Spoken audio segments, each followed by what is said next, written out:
Friends, कैसे हैं आप सब। मैं शशांक थूल आप सभी का स्वागत करता हूं द थूल एकेडमी में। इस वीडियो में हम जनरली डिस्कस करते हैं हमारा जो साप्ताहिक करंट अफेयर्स होता है, विशेष तौर से मध्य प्रदेश के लिए, उसको हम इस वीडियो के तहत डिस्कस करते हैं। इस वीडियो में हम 8 जून से 14 जून के बीच जो भी घटनाएं हुई हैं उनके बारे में विस्तार से हम चर्चा करेंगे। ये जो वीडियो है ये आपके लिए विशेष तौर से हम इस पे ध्यान देंगे, जैसे एमपीपीएससी के लिए, एमपीएसआई के लिए, व्यापम के लिए और व्यापम के तहत होने वाले अन्य एग्ज़ाम्स, जैसे कि आप पटवारी हो गया, जेल प्रहरी है और का कांस्टेबल है। तो ये सारे एग्ज़ाम्स में जो सवाल आते हैं, जो क्वेश्चन आते हैं, हम कोशिश करेंगे उन पे ज़्यादा ध्यान देने की। तो आइए आगे बढ़ते हैं, शुरू करते हैं हम आज का डिस्कशन।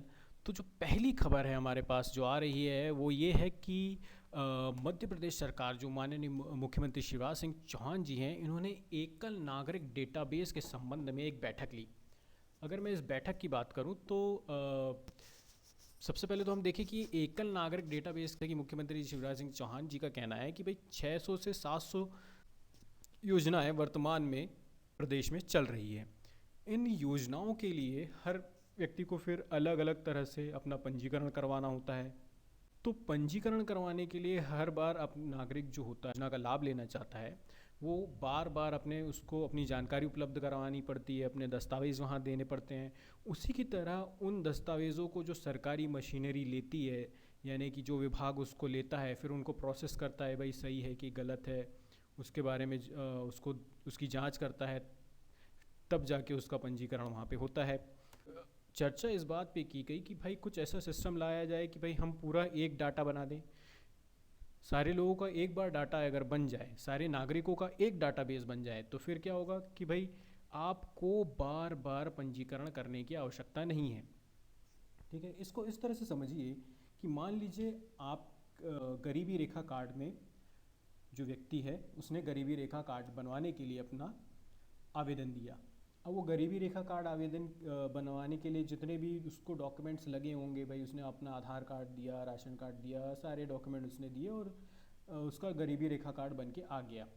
अब सरकार ने कोई योजना चलाई कि भाई जो जिनके पास जो गरीबी रेखा कार्ड वाले हैं उनको हम मान लीजिए मुफ्त इलाज मुहैया करवा रहे हैं। तो अब उसके लिए कोई भाई वो कार्ड बनवाना है, फ्री दीनदयाल चिकित्सा कार्ड बनवाना है मान लीजिए।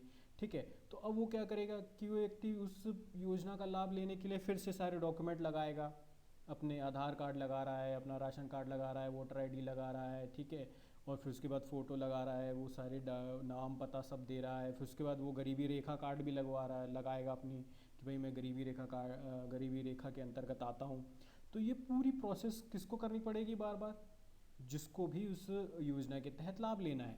उसी के साथ क्या होगा कि जो मशीनरी है, जो सरकारी विभाग है, उसे भी बार बार उसको प्रोसेस करना पड़ेगा कि हाँ लाओ अपने डॉक्यूमेंट दिखाओ। फिर वो पूरे से शुरू से सत्यापन करेंगे भी हाँ आधार कार्ड तुम्हारा ही है कि नहीं, इस व्यक्ति ये जो वोटर आईडी दी है इस व्यक्ति के है कि नहीं। इसमें पूरी मशीनरी को भी समय खर्चा करना पड़ रहा है और नागरिक का समय तो खर्चा हो ही रहा है।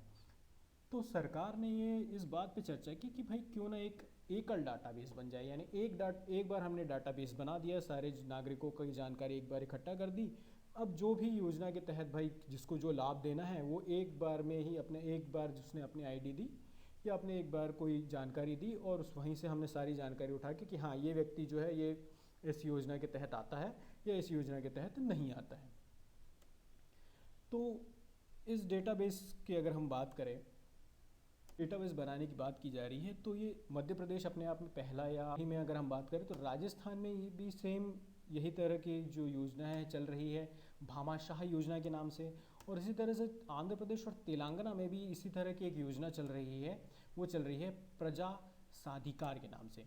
अगर हम योजना के लाभ की बात करें तो जैसा अभी हमने डिस्कस किया कि भाई बार बार आपको दस्तावेज़ नहीं देना पड़ेगा और जो सरकारी तंत्र है, जो सरकारी मशीनरी है, उसे भी बार बार उस डाटा को प्रोसेस नहीं करना पड़ेगा, यानी कि दोनों का समय और धन बचेगा। ठीक है, अगर हम डाटाबेस की बात करें तो डाटाबेस के लिए जो जानकारी तैयार की जाएगी वो कहाँ से तैयार की जाएगी भाई? उसमें क्या क्या होगा डाटाबेस में नाम इकट्ठा किया जाएगा, पता इकट्ठा किया जाएगा, शैक्षणिक योग्यता इकट्ठा की जाएगी उसके तहत कि भाई किसकी शैक्षणिक योग्यता क्या है, आय, जाति, भूमि, उपज, मूल निवासी और गरीबी रेखा के बारे में ये डाटा पूरा इकट्ठा किया जाएगा। अब डाटाबेस, ये सारी जानकारी जो होगी वो कहाँ से प्राप्त होगी या कहाँ कहाँ से डाटा इकट्ठा किया जाएगा। तो सबसे पहले कि जैसे हमें पता है कि भाई समग्र आईडी, उसके लिए हमने डाटा ऑलरेडी दे चुका है। पूरे प्रदेश में समग्र आईडी काफ़ी सारे लोगों ने बनवा के रखी है। इस पर ख़ास तौर से देखा जाए तो स्कूलों में एक तरह से इनको अनिवार्य कर दिया गया था। फिर उसके साथ यहाँ से डाटा लिया जाएगा। उसके बाद आधार कार्ड, जो बहुत बड़ा एक डाटाबेस है अपने आप में, वहाँ से पूरा डाटाबेस ले लिया जाएगा, पूरा डाटा यानी पूरी जानकारी ले ली जाएगी। फिर उसी के साथ और भी कई तरह के जो डाटाबेस तैयार करने वाले कार्यक्रम है, जैसे राशन कार्ड का हम डाटा ले सकते हैं, गरीबी रेखा कार्ड बनवाने के लिए जो भी पूरा डाटा तैयार हुआ है या जो भी संपूर्ण लोग नागरिकों की जानकारी है, सबको मिक्स करके एक बड़ा डाटाबेस निर्माण किया जा सकता है। तो ये थी एकल डाटाबेस के बारे में जानकारी। चलिए आगे देखते हैं अगली तरफ। अगली खबर की तरफ अगर हम चले तो ये है रोजगार सेतु पोर्टल। रोजगार सेतु पोर्टल का अभी हाल ही में 10 जून को शिवराज सिंह चौहान जी ने लोकार्पण किया। इसके तहत क्या है कि इसके तहत जो रोजगार चाहने वाले हैं, जैसे कि आप देखिए, आपको पता होगा भाई लॉकडाउन की वजह से काफ़ी सारी जो श्रमिक हैं उन्होंने पलायन किया। बहुत सारे जो थे जो प्रदेश में काम करते थे वो अपने अपने घरों की तरफ लौटे हैं।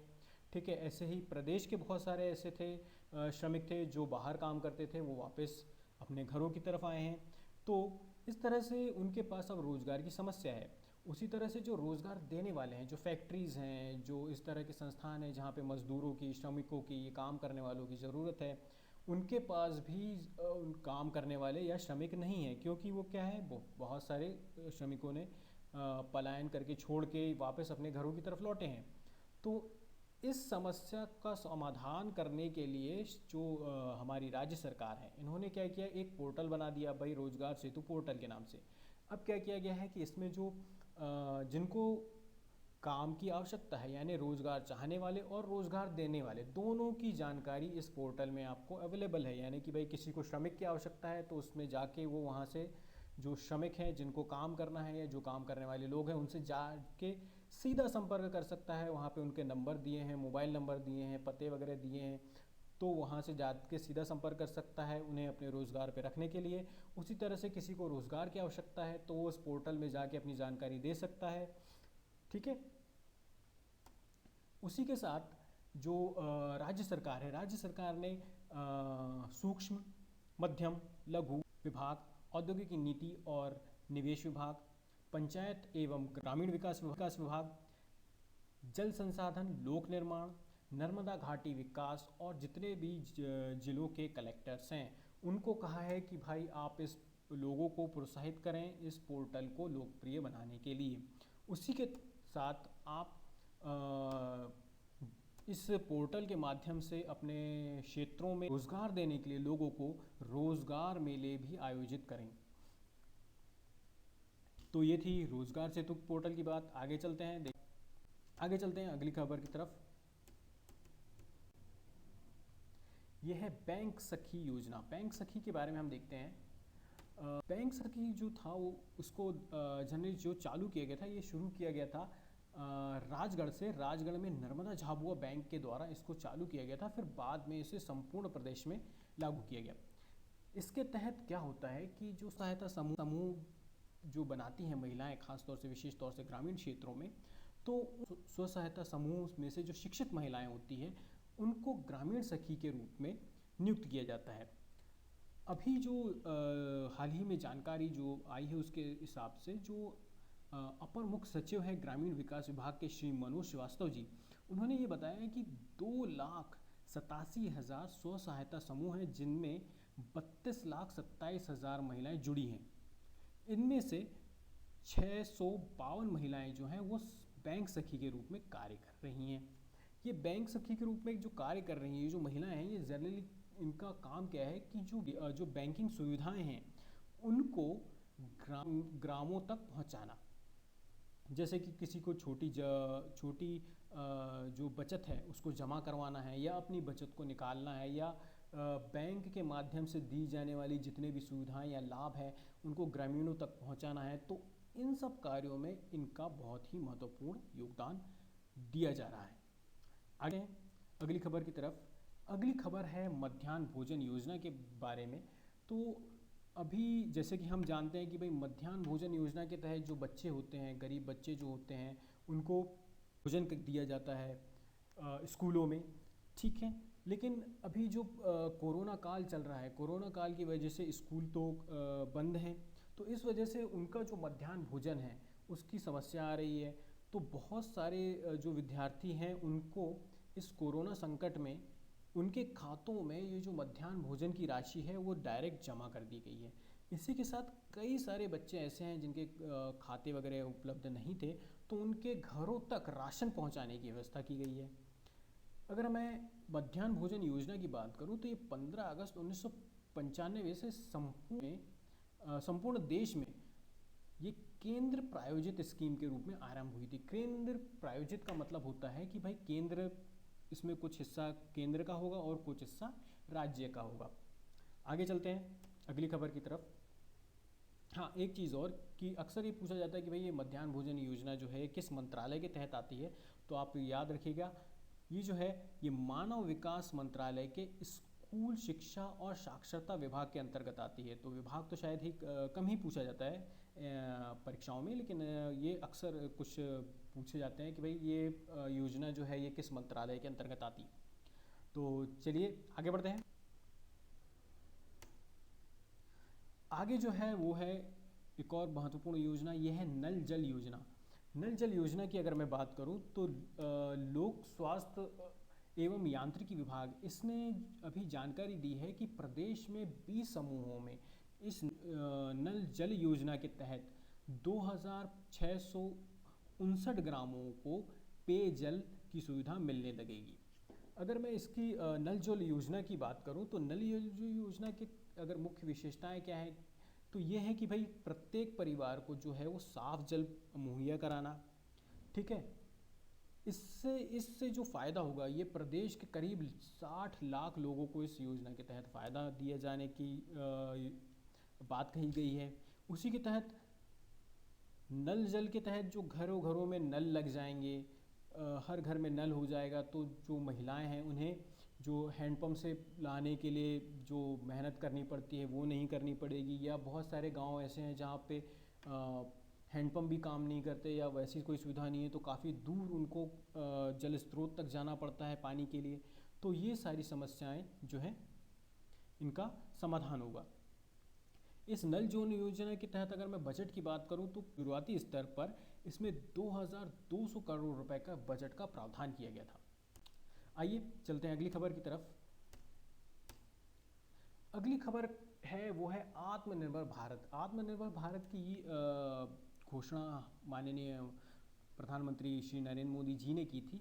उसी की तर्ज पर फिर शिवराज सिंह चौहान जी ने आत्मनिर्भर मध्य प्रदेश की बात की।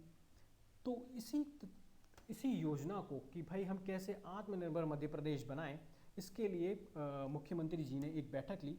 तो इस बैठक के तहत उन्होंने कई सारी विषयों पर चर्चा की। जैसे कि अगर हम बात करें तो उन्होंने सबसे पहले किसानों पे बात की कि भाई हमें ऐसी योजना चाहिए कि जो किसान है उसको उसकी उपज का उचित दाम मिले, बेहतर विपणन हो और कोल्ड स्टोरेज बनाया जाए जहां वो अपने जो उपज है उसको सुरक्षित रह सके।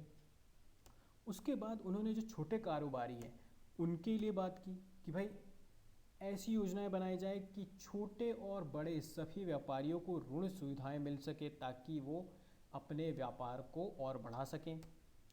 अगली उन्होंने आदिवासियों के लिए बात कही कि भाई जो आदिवासी है, आदिवासियों को उनकी वन संपदा का अधिकार मिले और वो वन संपदा पर अपना वन संपदा के माध्यम से अपनी आर्थिक ज़रूरतों को पूरा कर सकें।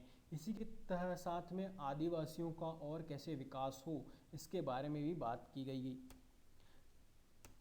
फिर उन्होंने कहा कि भाई जो लोकल प्रोडक्ट हैं उनको हमें बढ़ावा देना है, सही मायने में सिंगल विंडो सिस्टम को लागू करना है। यानी कि ऐसा नहीं है कि हमने कह दिया सही कि सिंगल विंडो सिस्टम हम लागू कर रहे हैं लेकिन धरातल पे नहीं हो पा रहा है। सिंगल विंडो सिस्टम क्या होता है ये मैं पिछले बाहर भी हमने चर्चा की थी, एक बार और आपको बता दूं कि भाई एक ही स्थान से आपको सारी सुविधाएं प्राप्त हो जाए। जैसे कि मान लीजिए आपको अपना मान लीजिए आपको एक मूल निवासी प्रमाण पत्र बनवाना है, आय प्रमाण पत्र बनवाना है, कई सारे प्रमाण पत्र या कोई सुविधा प्राप्त करनी है, तो आप एक ही सिंगल वीडियो में जाएंगे, वहाँ से आपने फॉर्म लिया, वहीं पर आपने फॉर्म भर दिया, वहीं से आपको आपका प्रमाण पत्र भी प्राप्त हो गया।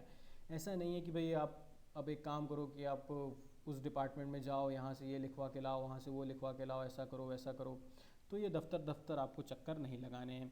उसके बाद उन्होंने बात की कई ग्रामीण विकास के बारे में। तो ग्रामीण विकास के बारे में उन्होंने कहा कि ग्रामीण विकास ऐसा होना चाहिए कि ग्राम के जो निवासी हैं उनको शहर ना जाना पड़े। अगली उन्होंने शिक्षा और स्वास्थ्य की बात की और आदर्श सुशासन की बात की। चलिए चलते हैं अगली खबर की तरफ। अगली खबर हम बात करेंगे कुछ राष्ट्रीय और अंतर्राष्ट्रीय खबरों की तरफ। तो राष्ट्रीय खबर की जो सबसे पहले आ रही है वो आयकर विभाग के द्वारा आ रही है। आयकर विभाग ने 2019 और 20 के लिए जो ITR फॉर्म भरे जाते हैं उसमें कुछ बदलाव किए हैं। एक नोटिफिकेशन उन्होंने जारी किया है जिसके तहत ITR 1 जिसे हम सहज कहते हैं और ITR 2, 3, 4 जिसे हम सुगम कहते हैं, और इसी के साथ ITR 5, 6 और 7 के नए फॉर्मेट जो है वो जारी किए। अगली खबर आ रही है DRDO से। DRDO जो है हमारा रक्षा अनुसंधान एवं विकास संगठन, इसने कोरोना की जो दवाई है उसे तैयार करने का एक दावा किया है। तो इस दवा को जो drug control journal of India है, इस दावे का परीक्षण करने की अनुमति दे दी गई है कि आप इसके लिए टेस्टिंग कर सकते हैं इस दवाई की। DRDO ने कहा है कि centre for cellular and molecular biology Hyderabad और राष्ट्रीय विषाणु संस्थान जो पुणे में है, इसने SARS-CoV-2 विषाणु पर इसका परीक्षण किया और इसे इस दवा को काफ़ी कारगर साबित पाया। अगली खबर है गावी ग्लोबल वैक्सीन समिट 2020। जो अभी ये जो महामारी चल रही है इसके नज़रिए से अगर देखा जाए तो ये एक महत्वपूर्ण समिट रही। अगर मैं गावी की मैं बात करूं तो गावी का फुल फॉर्म है global alliance for vaccines and इम्यूनाइजेशंस।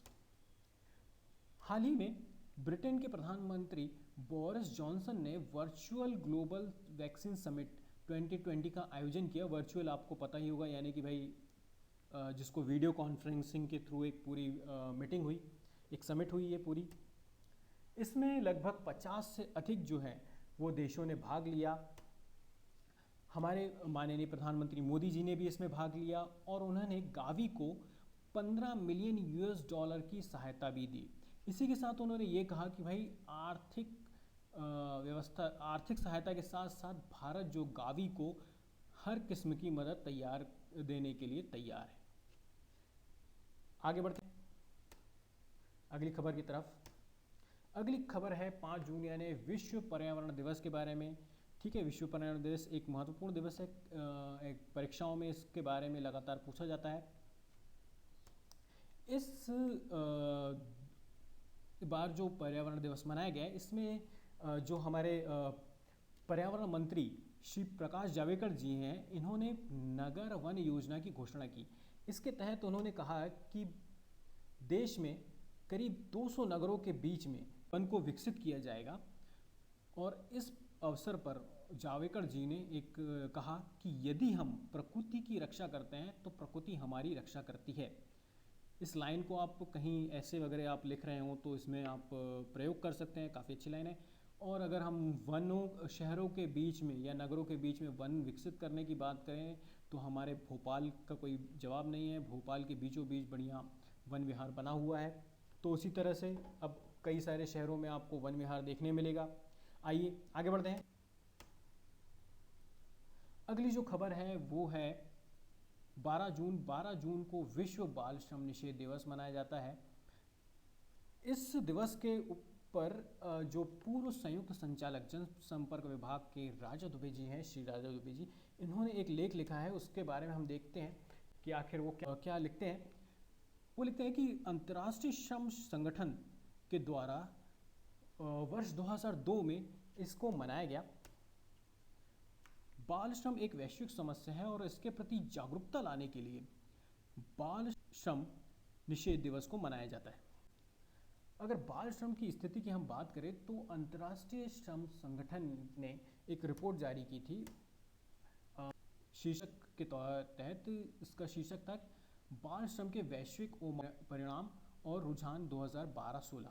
इस शीर्षक के तहत जो रिपोर्ट जारी की उसमें उन्होंने बताया गया कि 5 से 17 वर्ष के जो बीच की जो आयु के बच्चे होते हैं, ऐसे लगभग 152 मिलियन जो बच्चे हैं वो अवांछनीय परिस्थितियों में उन्हें कार्य करना पड़ता है, यानी कि ऐसी परिस्थितियों में उनको काम करना पड़ता है जहाँ पे वो बिल्कुल काम नहीं करना चाहते ऐसी परिस्थितियों में। फिर 73 मिलियन बच्चे ऐसे हैं जो खतरनाक कार्यों में लगे हुए हैं, खतरनाक परिस्थितियों में कार्य कर रहे हैं। फिर सेव द चिल्ड्रन रिपोर्ट के अनुसार अगर हम बात करें तो इस रिपोर्ट के अनुसार दुनिया के आधे से अधिक बच्चे जो हैं वो गरीबी, संघर्ष, लड़का लड़की वाला जो भेदभाव होता है उसका खतरा उन पर बना होता है। अगर हम बाल श्रम के कारण की बात करें तो बाल श्रम के कारण में सबसे प्रमुख कारण है वो है गरीबी। इसके अलावा जनसंख्या विस्फोट, सस्ता श्रम, कठोर कानून का उपलब्ध ना होना, यानी कि कानून व्यवस्था लचर है। जैसे मान लीजिए हम हेलमेट यूज़ नहीं करते क्योंकि हमें मालूम है कि भाई 500-600 का हेलमेट लेने से अच्छा है अगर पकड़े गए तो 100 रुपये में काम बन जाएगा। ठीक है, तो कानून व्यवस्था उतनी कठोर नहीं है उसको लेके। आगे बच्चों को स्कूल ना भेजने के प्रति माता पिता की अनिच्छा। बहुत सारे माता पिता हैं जो गरीबी या किसी वजह से भाई स्कूल मत जाओ, इससे अच्छा है कि काम धंधे पे चले जाओ, तो आने के लिए छोटी उम्र में उनको भेज दिया जाता है। आगे बात करें तो बाल श्रम के दुष्प्रभाव की अगर हम चर्चा करें तो बाल श्रम के दुष्प्रभाव में सबसे पहला ये है कि जो बच्चा होता है, जो बालक होता है, वो अपने सामान्य जो बचपन होता है उससे वंचित हो जाता है और शिक्षा से वो वंचित हो जाता है। फिर स्वास्थ्य और भोजन जैसी जो मूलभूत आवश्यकता है उनसे वंचित हो जाता है। भविष्य जिस पर उसका हक है वो उसे छीन लिया जाता है। बच्चों के साथ दुर्व्यवहार होता है। आपने देखा होगा जो बेचारे छोटे होटलों में वगैरह में काम कर रहे हैं, किसी गैराज में काम कर रहे हैं, तो वहाँ का मालिक उनसे किस तरह से दुर्व्यवहार से बातें करता है। गाली गलौज तो आम बात होती है। फिर विस्थापन और असुरक्षित प्रवासन, यौन शोषण जो एक बहुत बड़ी समस्या है। उसके बाद कानूनी खरीद फरोख्त, चाइल्ड पोर्नोग्राफी, ये भी एक गंभीर समस्या है। भिक्षावृत्ति, उनसे बच्चों से भीख वगैरह मंगवाई जाती है। फिर मानव अंगों का कारोबार जो एक बहुत ही अमानवीय कृत्य है एक तरह से, और एक गंभीर समस्या है कि बच्चों के जो अंग होते हैं वो निकाल के बेच दिए जाते हैं। उसके बाद बाल अपराध, बच्चों को छोटे ही उम्र में अपराधी बना दिया जाता है, उनसे चोरी और इस तरह के छोटे छोटे अपराधों में उनको ढकेल दिया जाता है। तो ये सारे दुष्प्रभाव। अगर मैं हमारे संविधान की बात करूं तो हमारे संविधान में बच्चों के या बाल श्रमों को दूर करने के लिए या उसे रोकने के लिए कई सारे प्रावधान हैं। जैसे कि मैं बात करूं अनुच्छेद 15 के भाग 3 की, तो इसमें कहा गया है कि बच्चों के लिए अलग से कानून बनाने का अधिकार दिया गया है। अनुच्छेद 21 की अगर बात करूं जो एक महत्वपूर्ण है, 6 साल से 14 साल के वर्ष तक के बच्चों को निःशुल्क और अनिवार्य शिक्षा का अधिकार दिया गया है। ये एक बहुत महत्वपूर्ण अनुच्छेद है जो कई बार परीक्षाओं में पूछा जा चुका है, तो इस पर आप थोड़ा ध्यान दीजिएगा। जो अगला अनुच्छेद है वो है अनुच्छेद 23 की अगर हम बात करें तो इसमें भी बच्चों की जो खरीद फरोख्त है, जिसको हम मानव तस्करी भी कह सकते हैं, तो इस पे ये पूरी तरह से रोक लगाता है। उसके बाद अनुच्छेद 24 जो है 14 वर्ष से कम उम्र के बच्चों को खतरनाक काम में जाने से रोकता है या उन्हें प्रतिबंधित करता है कि आप 14 वर्ष से कम बच्चे को किसी ऐसे काम में नहीं लगाएंगे जहाँ पे उसे खतरा हो। ठीक है, ये अनुच्छेद भी बहुत इम्पॉर्टेंट है, कईयों बार एग्ज़ाम्स में पूछा जा चुका है पिछले परीक्षाओं में। अनुच्छेद अगर मैं 39 की बात करूँ, ये नीति निर्देशक सिद्धांतों के तहत आता है। इसमें बच्चों के स्वास्थ्य, विकास, शारीरिक विकास, ऐसी ज़रूरतों को उपलब्ध कराने का आदेश दिया जाता है। अनुच्छेद अगर 45 की बात करूँ तो ये भी नीति निर्देशक सिद्धांतों के अंतर्गत आता है। इसमें राज्य की जिम्मेदारी तय की जाती है कि भाई जो जो बच्चा, जो बालक जो 6 वर्ष से कम आयु का है, उसकी शिक्षा, उसकी देखभाल की जिम्मेदारी राज्य की है। उसके बाद अनुच्छेद 51 ए, जो हमारे मौलिक कर्तव्य हैं, उसमें भी कहा गया है कि जो बच्चे हैं उनकी शिक्षा और अवसर प्रदान करने की जो जिम्मेदारी है, ये उनके माता पिता की है। तो ये थे हमारे कुछ संवैधानिक प्रावधान थे। बाल श्रम के बारे में हमने काफ़ी सारी चर्चाएं की, और ये जो पॉइंट्स हैं, ये आप किसी भी एग्ज़ाम्स में बाल श्रम के बारे में अगर आपको लिखने को आता है या आपसे पूछा जाता है तो आप इसका उपयोग कर सकते हैं। आगे चलते हैं। अगली जो खबर है वो है बलबीर सिंह सीनियर के बारे में। हाल ही में इनका निधन हुआ, तो इसके बारे में थोड़ा सा देख लेते हैं। अगर हम बात करें ओलंपिक खेलों की, तो ओलंपिक खेलों में भारतीय हॉकी टीम ने 8 बार गोल्ड मेडल जीते हैं। 8 बार के में से अगर हम बात करें तो 3 बार ये भारतीय टीम के सदस्य रहे हैं जब भारत ने गोल्ड मेडल जीता। ओलंपिक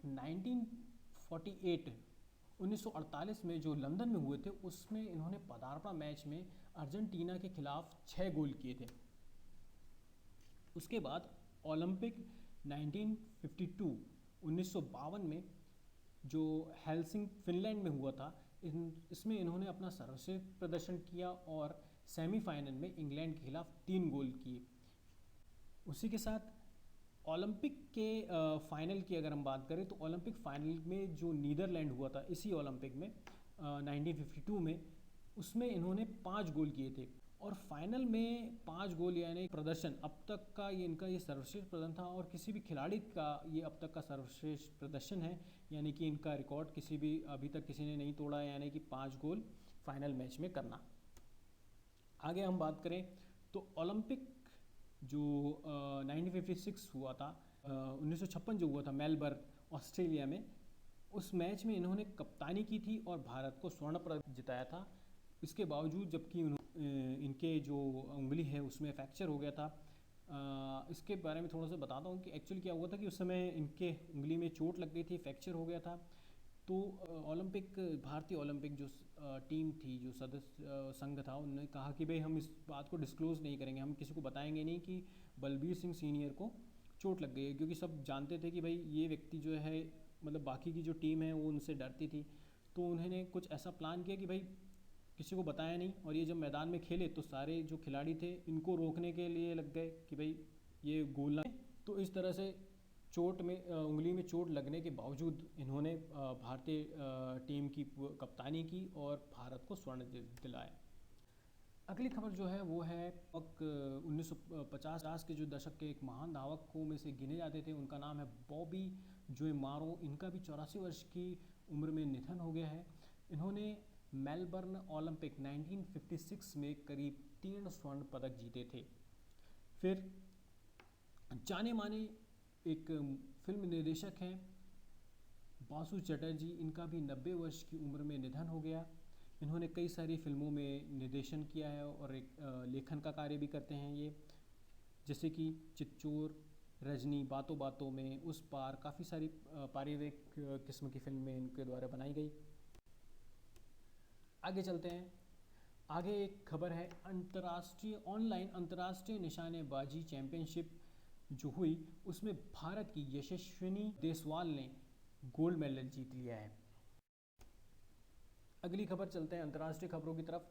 तो अंतर्राष्ट्रीय खबर की हम बात करें तो जी सम्मेलन का 45वां शिखर सम्मेलन अमेरिका में जून माह में होने वाला था, उसे स्थगित कर दिया गया है, उसकी तिथि आगे बढ़ा दी गई है। अगर मैं G7 ग्रुप की बात करूं तो वर्ष 1975 में उस समय की जो शीर्ष अर्थव्यवस्थाएं थी, जो बड़े बड़े अर्थव्यवस्था वाले देश थे, ऐसे 7 देश इकट्ठा हुए और उन्होंने वैश्विक मुद्दों पर चर्चा करने के लिए एक अनौपचारिक मंच बनाया। इसके सदस्यों की अगर मैं बात करूं तो इसके सदस्य हुआ अगर वो है Canada, France, Germany, Italy, Japan, United kingdom और USA यानी कि संयुक्त राष्ट्र अमेरिका। फिर वर्ष 1998 में रूस ने भी इसके सम्मेलनों में शामिल होना शुरू किया। तो इसके बाद से फिर इसको G7 से G8 बना दिया गया। हालांकि वर्ष 1914 में जो क्रीमिया विवाद था, इसके बाद सदस्यता को समाप्त कर दिया गया। फिर से ये G8 से फिर ये G7 बन गया। अभी वर्ष 2019 की अगर मैं बात करूं तो बियारेत्ज जो फ्रांस में है, वहाँ पर G7 का सम्मेलन आयोजित हुआ। तो फ्रांस के जो राष्ट्रपति हैं इमैनुअल मैक्रोन, इन्होंने भारत के प्रधानमंत्री श्री नरेंद्र मोदी जी को एक विशेष अतिथि के तौर पर इस सम्मेलन में भाग लेने के लिए आमंत्रित किया। अगली खबर जो है वो कॉन्गो से है। कॉन्गो की अगर मैं बात करूं तो कॉन्गो में इबोला का जो कॉन्गो जो है वो एक अपना अफ्रीकन कंट्री है, अफ्रीका का राष्ट्र है। अब वहाँ पे इबोला का प्रकोप फिर से आ गया है। अगर इबोला की बात करूँ तो वर्ष 1976 में पहली बार इसका पता चला था, और तब से लेके अभी तक इबोला का करीब 11 बार यहाँ पे प्रकोप देखने मिला है। इसके बारे में अगर मैं आपको बताऊँ तो अभी हाल ही में करीब 4 या 5 लोगों की मृत्यु हुई है। शुरू में देखा गया, सोचा गया कि भाई उनकी शायद जो मृत्यु हुई है वो कोरोना संक्रमण की वजह से हुई है, लेकिन कोरोना के जाँच नेगेटिव आने के बाद जब इबोला के संक्रमण की जांच की गई तो पाया गया कि इनकी मृत्यु इबोला से हुई है। तो अभी फिर से कॉन्गो में इबोला और कोरोना दोनों ही संक्रमण एक बड़ी बीमारी के रूप में उभर रहे हैं।